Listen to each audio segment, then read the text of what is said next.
Today is September 13, Friday, 10:34 a.m. in the morning, and it's 2024. I say the dates because hopefully I will continue making these videos even when it's September 13, 2025, 2026, and so on. And at this point, I am curious to see how life evolves in the coming year, and kind of journaling it here, even though it's public. I've been through many things in life, like all of you, and I think at this point in my midlife, I think this is the time when we start realizing that, mostly when we start realizing that life is not forever. It's because that's why it's called midlife, because we lived half of it already, and we don't know how much of it is left. It might be midlife, it could be 3/4 of a life. We don't know, because we don't know when it is the last day, because one day it is going to be for all of us. It's hard to realize that when we are in 20s, when we are in 30s. I mean, we all know, but I think a different kind of realization comes in when we cross 40s. It could be something to do with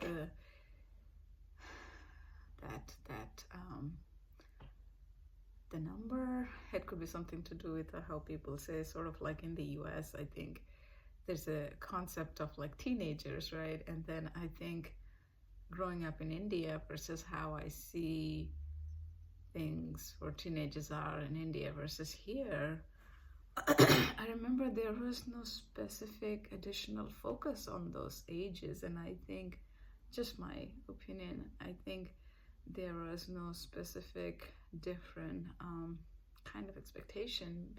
You grow up, you're a kid, and then you grow up. But I feel like here in this country, there's so much focus on teenage that teenage folks also think it is something special, so they tend to, I don't know, try to do something special. I don't know, my daughter is only 8 years old, so it's still 4 or 5 years away from now,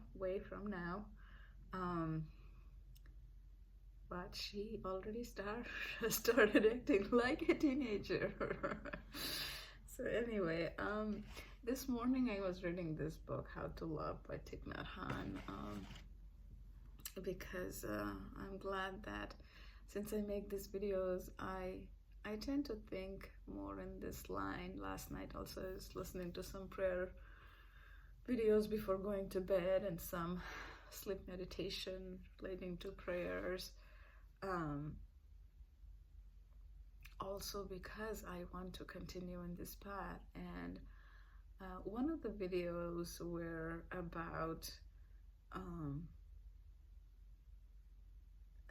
kind of letting go of all the negative things that people have said about me, or people have, I don't know, like cursed or whatnot. And when you listen to those words, or even if we speak positive, it has an impact, a good impact, because everything has an energy. So the words that we speak, the words that we listen to, has an energy. So that's why I try to listen to those and speak about those. So this morning when I was reading this book also, I don't know, an interesting realization came to my mind. Thich Nhat Hanh talks about love is understanding, because when you love someone, and it's not necessarily your partner, your kids, or spreading love in the world, understanding definitely is very important, because we all have our perceptions and beliefs that are created based on the way we are raised, and those things gets in our core and creates those strongly held belief. So, and a lot of time they are limiting beliefs, and that's what we have to work on. Sometimes it's unfortunate because the limiting beliefs, we created ourselves, and then we have to work on it to break those limits, right? Because the interesting part is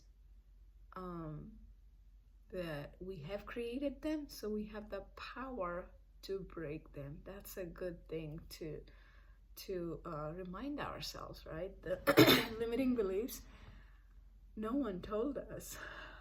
We ourselves have put those in our minds, which means we ourselves can change them. Because beliefs are, like they say, beliefs are nothing other than the thought that we have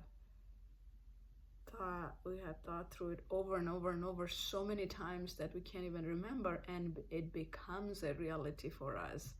So, if you want to, that's what Joe Dispenza says, another big self-help guru says,